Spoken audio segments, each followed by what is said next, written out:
All right. Welcome to another DFW Running Talk. I'm Chris Detzel, and today we have special guest Alfonzo Gonzalez. Alfonso, how are you? Good. I'm glad to be here, Chris. I'm glad to have you, man. What's funny is I was at I think it was a running event or whatever, and I was picking up my shirt, and then I saw you at this event, and I thought, hey, I'm going to talk to this guy because I've heard a lot about you. You run Pegasus, or at least you have a group called Pegasus, and a lot of fast runners and things like that. So wanted to say hey and talk to you more today. How about that? Yeah. No, looking forward to it. Yeah, me too. Tell me a little bit about you. Like you started running, and you're a runner. Tell me about yourself a little bit. I want to say I started running probably in 2009. It's when I actually started. One of my coworkers, she was a runner. She asked, hey, let's go out for a run. Hey, let's do a running group. And she brought me out to one of the Luke's Locker social runs that used to start at the Oaklawn location before they moved to the SMU location. That was my first social run. It didn't go well. I think I was struggling, of course, Of course. especially for a 6 mile route that I wasn't expecting such a long run. For me, that was a long run. What was the most you did before that? Maybe three, Okay. maybe three or four, just about 3 or 4. That was yeah, I started to enjoy it, and I just kept going. And then they started meeting up during the week, and I just kept at it and just tried to get a little bit better, more endurance, stamina, being able to just to finish the social run without huffing and puffing. So that Did was you good. did you start running for a reason? Were you just out of shape, or what was the? No, just got invited to come run, and I just figured, hey, let's do this. During high school, I played tennis, football, boxing throughout school, but I figured, I hey, think boxing is a really good transition into running because a lot of endurance you have to yes, I think that's the only figure thing out. that helped me out finish those 6 miles, to be honest. I always thought soccer players, and now that you brought it up, Yes, boxers would be really good runners. yes, soccer players for sure. I play a little bit of soccer. Those guys can run. They can do circles. Yeah, they're running like 5 miles every time they get out there to either Yes. practice, get in the game, those things. Easily And the sprinting sometimes. sprinting, I want to say sprinting for sure. I feel like they're sprinting the entire time. You're well known around the DFW area from your group is called Pegasus, is that right? Yes, Train Pegasus. A lot of people call it Pegasus, but yes. Yeah, I've heard a lot about you guys just from other runners that have been on this podcast. And so I was very intrigued to hear more about what you guys are doing. So you started running in time, were you part of Pegasus or was it different? And how did No, all no, that? no. That was back then. We were just running with the Luke's Logger program, just trying to run my first marathon that year. So we were learning. Pegasus came around probably in 2019. But the way it got started was I was coaching a few runners. I was running with other running clubs, mostly at Nomad at the time. But they're a lot faster group, so some of the runners weren't going to be able to stay with us at that pace. So they were all spread out, and then they figured, hey, why don't we create a group and some of your athletes can just run together since you train us all. That's how it got started. We started with Strava, and then they were thinking of names to call it. I went from like Alfonso Train to Train Pegasus. I didn't want to have my name involved. We did have some singlets that did have them, maybe first batch, but it was like more to test the singlets. But then we changed it to Train Pegasus. I just didn't want to have my name attached because I wanted it to be more of a community, not just my athletes, more people. Because that's the way I've always run was with multiple groups, cross training from other groups just coming in. A while back, I think when I first started trying to get faster, I was running with Dallas Running Project at the time. And that's where I met Nick Polito, Stiff Pifner, Jason Trevino, Andrew Devereaux, I've heard of Logan, all those people. Yeah. Dan, Jen Frankman, and Don Gronigal. That's where I met that group there, DRP for short. So you started Train Pegasus because you were coaching athletes at first, and then you were like, I don't want my name to call it Fonz or whatever. Yes. So you came up with the name, and then you started inviting other people that are not necessarily training with you per se, or is it one Exactly. of you're not coaching? Okay. Now, how'd you get into coaching? Like before all that, when did you start that? And then what said, hey, I should be a coach? That wasn't something I even considered. During the Luke's Lockers, when we had marathon training, we had a sprint to 5K. I started coaching for Luke's Locker during that time. And I call it volunteer coach. But we had our groups. So I was there for maybe 3 or 4 years of doing that. Then I left Luke's to I wanted to set a PR to where I could get into Boston because through the program, I was able to qualify, but not enough cushion time to get into Boston. So I wanted to run with the Dallas Running Project. Since Yeah. they were a fast group, I wanted to start running with them on the weekends just to get faster and learn from those guys who were already faster than me. It's And one way then to do it, right? Like Yeah, it's just start running with faster people. just chase people. That's all it was. It was chasing for a couple of years. Inspire you a little bit and focus. I like it. Yes, and then a couple of the three of the girls that I was coaching during the 5K half marathon training, spring training, they had reached out since they were in my group and I was their coach during that time. They reached out if I would coach them, and I'm like, sure. They wanted to go to Boston. They wanted to be Boston Qualifier, so they were running about 4 hours at the time. We got them to 5 minutes over their Boston Qualifier. That's how the referrals started coming in after they qualified for Boston. A lot of people were like, how'd you do it? Who's coaching you? It's always Is that something you pursued though? Just like, hey, no. here's this dude that really helped me get to Boston. You should talk to him. Yeah, that's how it started. It didn't happen overnight, just over the years started course. happening. I do a lot of pacing. So anytime I get a chance to pace, I've met a lot of people that way too, where they ask, like, do you coach? I'm like, yes, I do. And they'll reach out to me through That's pretty Instagram. cool. But yeah, I didn't think of what Pegasus is today or the amount of athletes I coach today. That wasn't something I pursued. It just happened by referral. And I assume you have a full-time job, right? Like beside. I do. Yeah. I do. But coaching is like a full-time job as well. Yeah, It is a full-time job, I feel like. of course. What do you do for a living? Just out of curiosity. I've been working for AT&T for probably 20 plus years. Okay. 20 plus years. What do you So do for them? What's the? I'm an account manager. So I'm in the Connected Communities department. Right now I'm over Central Dallas. Pretty much if you have a contract with AT&T or a single home or an apartment, I'm the one that keeps the relationship with the ownership and the leasing staff. Okay. Cool.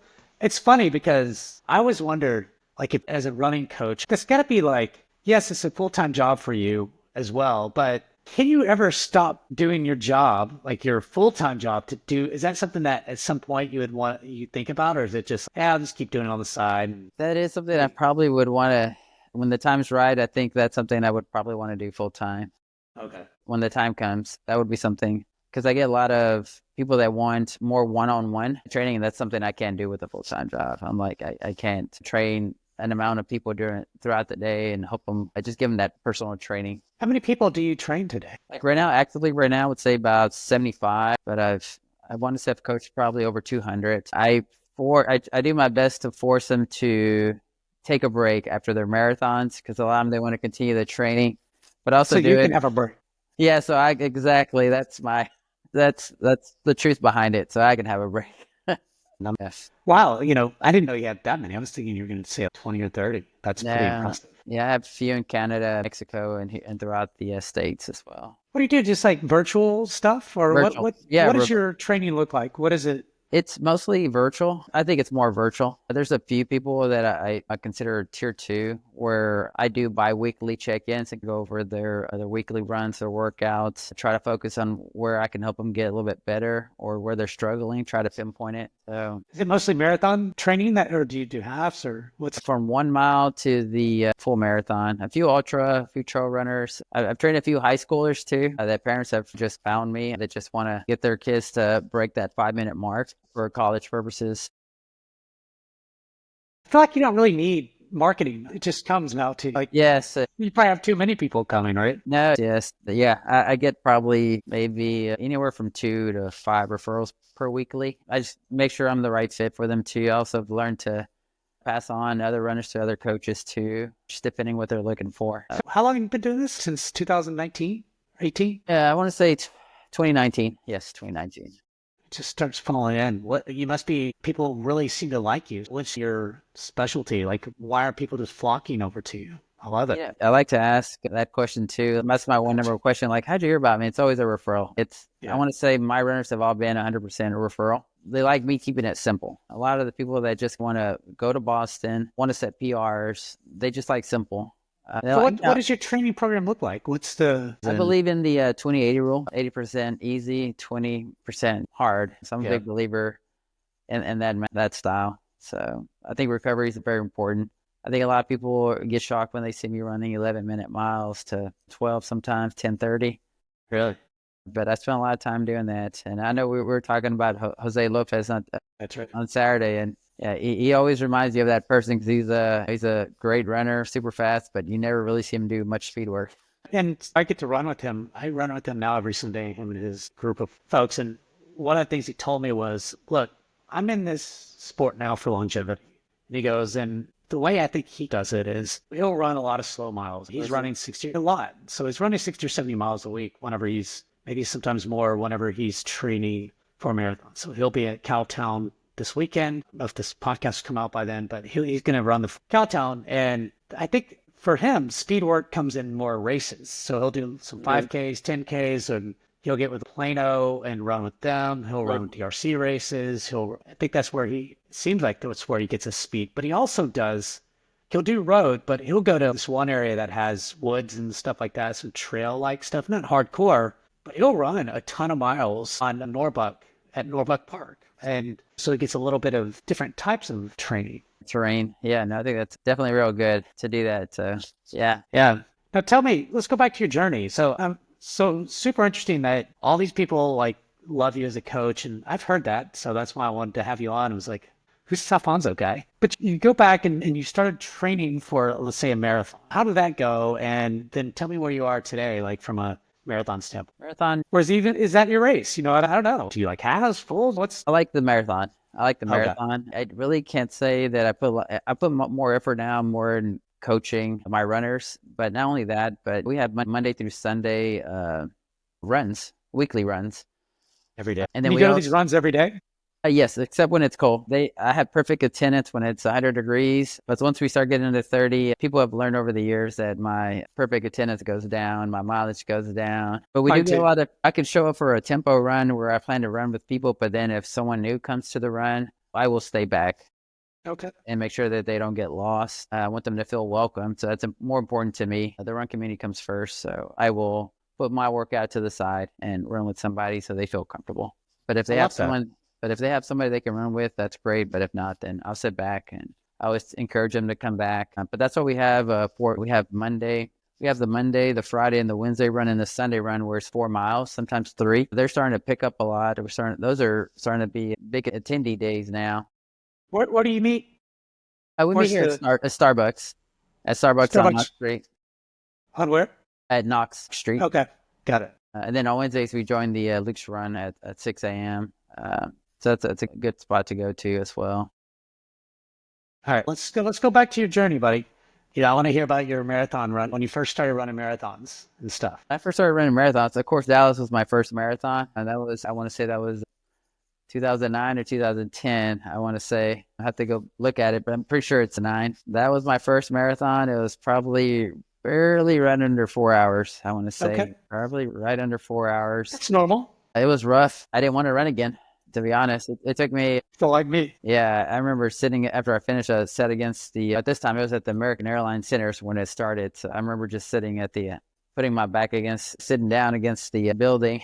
And it took me a long time before I even decided to stand. So that was my first marathon, and I figured it would be my last as well. But then the person that got me into running, Randy Burnett, she said, let's go do another one. And I think after that I want to say it was probably the Rock and Roll New Orleans run was probably my second one, or it might have been Austin. I have to go back and look, but they didn't go as good as either. Really? I think another bad marathon. The first one wasn't bad. It was just your first, and then I think the second one, or third one was I struggled even more. Yeah, more. Yeah. It was more than the first.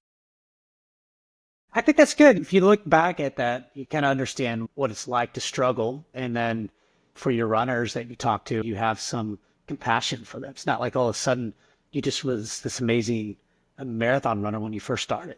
No, not at all. And I still have, once a year, I try to run at least a good marathon. I think a lot of people notice that I don't get bummed if I don't do well. I give it a shot. I don't try to go, hey, I don't go out there trying to look for another race. There's always next year. I'll take the L, and we'll work on next year. It wasn't my season. It wasn't my year. I enjoy running. You just do one a year? Or?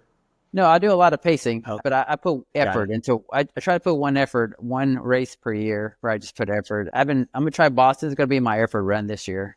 It's going to be a tough one. I have Berlin later on this year as well, but I think that's going to be more about the star. But yeah, no. Do you have all 7? Are you trying to get 6, 7 stars, or is it? Yeah, you know what? That's the plan. I ran New York. I got into New York this last year. I ran New York for the first time. So I got that one. And then Berlin had a qualifying time, so I had a good qualifier. So I got into that. My next one after Berlin, I'm going to try to, if I can get into London, and then Tokyo would be the next 2. Two tough ones. Yeah, the two tough ones. Yeah, so those are. We'll see what I mean, happens. there's Australia now. Yeah, yeah, Sydney too. Yeah, I wish I would have took their offer then, but it wasn't part of the major, so I wasn't sure if it counted during that time. Of course, through having majors, you get their kind, and they'll send you, as long as you're in the top age group, they'll send you some, at least a guaranteed entry. What's your best marathon? I would say CIM 240, 240. Okay.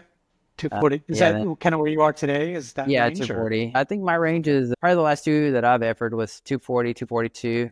Consistent 245 or 40, anywhere from 243 to 245 is usually my consistent pace. Yeah, and are you masters yet or no? Oh yeah, masters. I'm 45, so definitely Okay. above masters. I ran Houston this year. I paced a couple of my runners, so they wanted to break sub 250. So that was a marathon I Wow. recently ran That's before New York. that's pretty impressive. Yeah, 250. yeah. Wow. I talked to, what's his name? He won the Masters Houston. I forgot his name, but he'll be on the podcast coming up. But yeah, that's pretty cool. So you've got runners that are running 250 and you actually pace them. Yeah, pace them. They did anywhere from 248 and above. I've had a few that go under 245. I prefer to pace my runners if I can, as long as I'm in shape. I love that. You were telling me before we got on, you're running Cowtown and you're pacing in 3 hours. Yeah, 3 hours. Yes, I paced probably Cowtown the last maybe 4 or 5 years in a Okay. row. It's a great race. I'm probably gonna get legacy the way I keep going there, hopefully. But What is Legacy? What's that? I think it's after you run Cowtown, either the half or the full 10 times. Okay. I think they give you Do legacy. they keep track? Because I know I've run that thing at least 10 times. I think They that- asked me, I was like, I don't know. I know I've run it like 9 or 10. I don't know. Yeah, I know they have a legacy section. I think they might confirm through there. I haven't looked because I know I've only run 6 total. Okay. With All a right. half, but that's a fun race I've been doing. Now it's become tradition to be a pacer there. My plan was just to do the half. Is when I reached out, I was like, "Hey, I want to do the half." Okay, great. And then there hasn't been many pacers this year, so yeah, okay, I'll take one for the team. And 3 hours it is. I think last year was 3:05, but right now we're just looking for pacers because right now I think there's one 255. Then I'm the 3 hours. There's no 3:05. There's no 3:10. There's no 3:15. And then the next one is 3:20, which is Ray. I think you got Paul Wells as the 255, from what I see. And they're really fast, so I'm sure those are really hard to find. Yeah. Yeah, I think Logan Sharman's going to run a little bit with me too. I'll have his company for a while. Well, that's good. So it'll be good to have him. Have you run with him before? Yeah, no, absolutely. He got me, I think Houston 2020, we ran with the B standard, the Olympic B standard for the women. So he was the official pacer for 245 at Houston. Okay. Yeah. I wasn't sure what I was going to do. And I remember him just saying, "Hey, why don't you help me?" So it's like, sure. So I hopped on that train with him, and that was a good experience to run with him. And He's a legend here in Dallas. Yeah. Actually, I think my first 5K I ever won, he was in the race, and he let me win right before we crossed the line. He'll He's let you win. He let me win. He turned back around and went to go help some other runners. But yeah, he's a great guy. Do you think he really let you win? No, he let me win. Wow. He let me win. He said, "Go ahead. I'm gonna go back." So I was like, "Okay." That is nice. I can't believe it. Yeah. He just having showed it's yours to go. I'm gonna go. He started running backwards, looking for a friend. He said, "I'm just gonna go look for a friend. You just keep going." So Okay. Wow, Wow. super nice guy. I mean, your 5K's got to be pretty fast, I assume. It's right in there. I have to go back look, but I think it's right at 17 or right under 6. Okay. Right under 17. Yeah. I haven't run 5Ks. I've probably only run maybe 3 5Ks for in the last 6 years or so, maybe 7. But yeah, 5Ks are tough, man. I don't know if you think that same thing, but I feel No, like, I do. at least a half marathon or marathon, you can get in a groove and things like that. 5K just feels like a sprint all the way till the end. Oh, and the 1 mile's that's even something else. I'm sure the 1 miles are all. It feels like I ran a half or a marathon. That's the way I feel. It's something else. There was a race this last weekend called Form Follows Fitness, and Yes.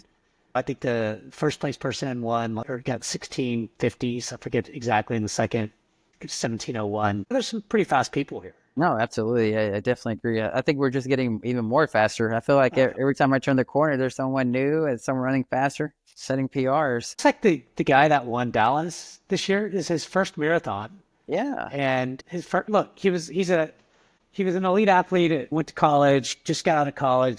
He said he was running, his name's Travis, but he was running 60 or 70 miles anyways, just for 5Ks and 4 miles. And he goes, "What's next?" well, let me try the marathon and train for that and won it. Yeah, it's amazing. That's talent as well, but yeah, he puts in the work on top of that. So amazing. You have to put the work in to run that fast, but it's not like that was new to him, right? These college athletes know what it's like to put in the work. They just don't know what's next after college. Mm-hmm. So No, they no, just yeah, marathon. yeah. We've had several people throughout the week, or some of our runs that'll come by, and they got that background from college, and they're so fast. Yeah. How many people are in the Pegasus group? Like, how many people show up kind of during the week? You know, Mondays and Fridays is starting to get to where it's anywhere from 20 to 30 now. Wednesdays, it's a mixed group there. I think you can get 60 to 80 there sometimes on Luke's run. But on Saturdays, I would say, I think a lot of people come for Tuesday, maybe Tuesday, Thursday, and Saturdays.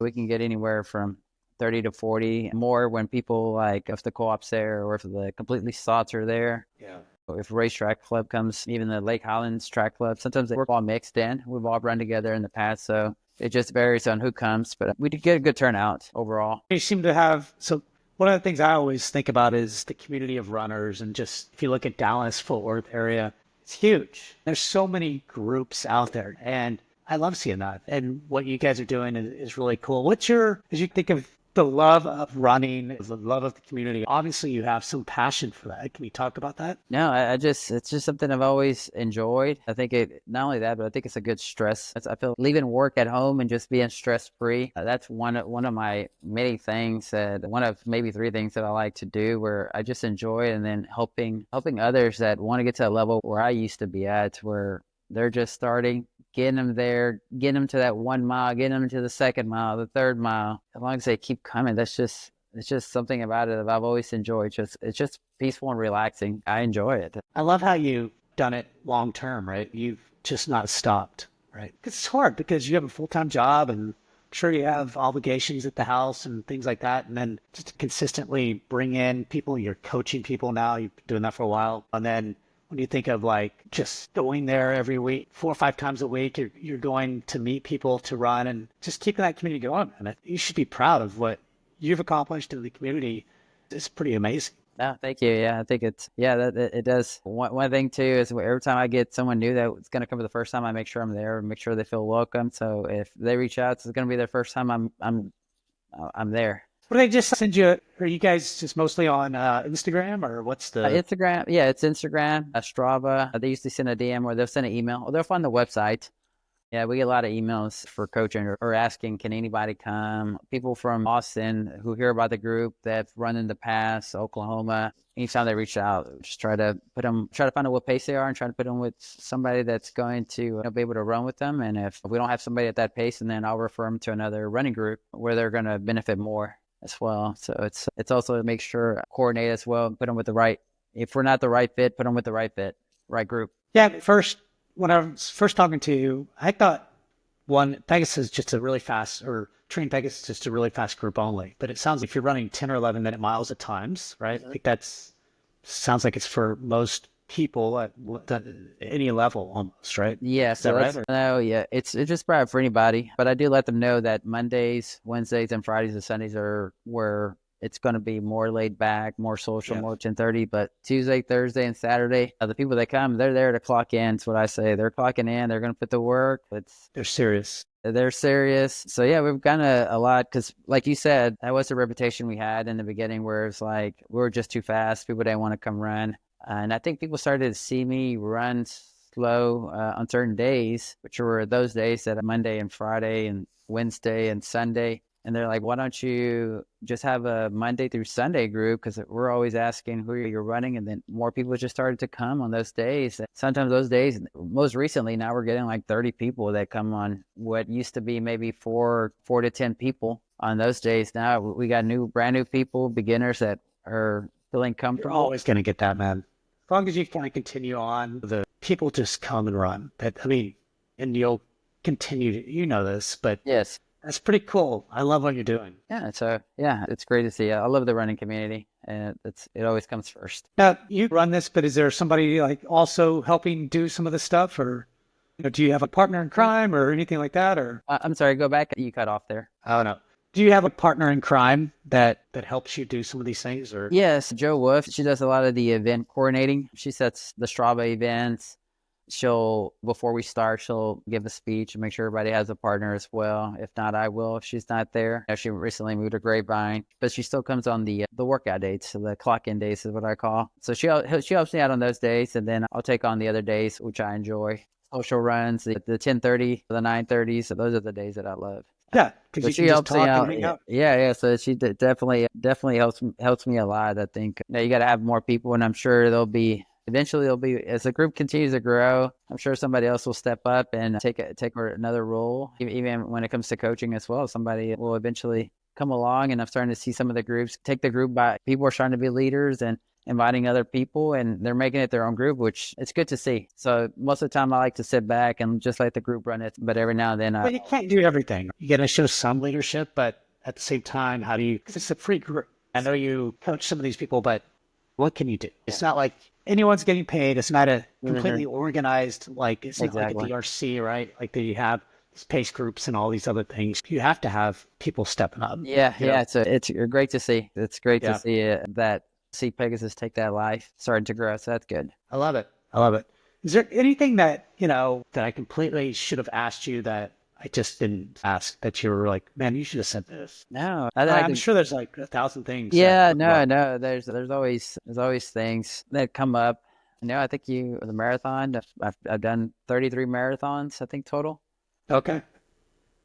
I would keep going, so that's good. Yeah, just keep going. Yeah, no, I've enjoyed it, and collabing with other groups as well whenever we get a chance. There's always that opportunity as well. Alfonso, you're doing some great things. Train Pegasus and just your continued journey with not just running, but building up that running community. I love what you're doing. I think it's important. And you've got all kinds of different, it sounds like, people running with you, whether you're running at 9 or 10-minute paces all the way to 240, 250 marathon. That's pretty impressive. Or faster. Some of these people are running way faster. I know, yeah. Some of them, they're definitely, I've noticed as soon as they get faster, sometimes when it comes to coaching, a lot of people will ask, especially new coaches that are coming aboard. I do have some that reach out and they want a little bit of feedback. How did you get started? Did you do marketing? Is this something I want to do? I'm not trying to take your runners. I'm not trying to compete with you. This is something I'm trying to grow. So that's one thing I do.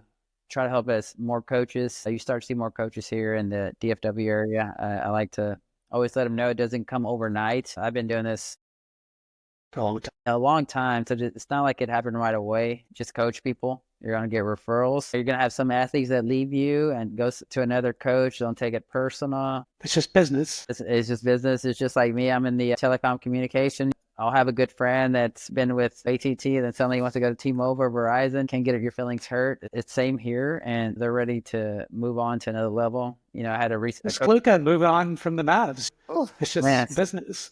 Oh man, I'm still hurt from that. By the way, yeah, we're not recovered from that yet.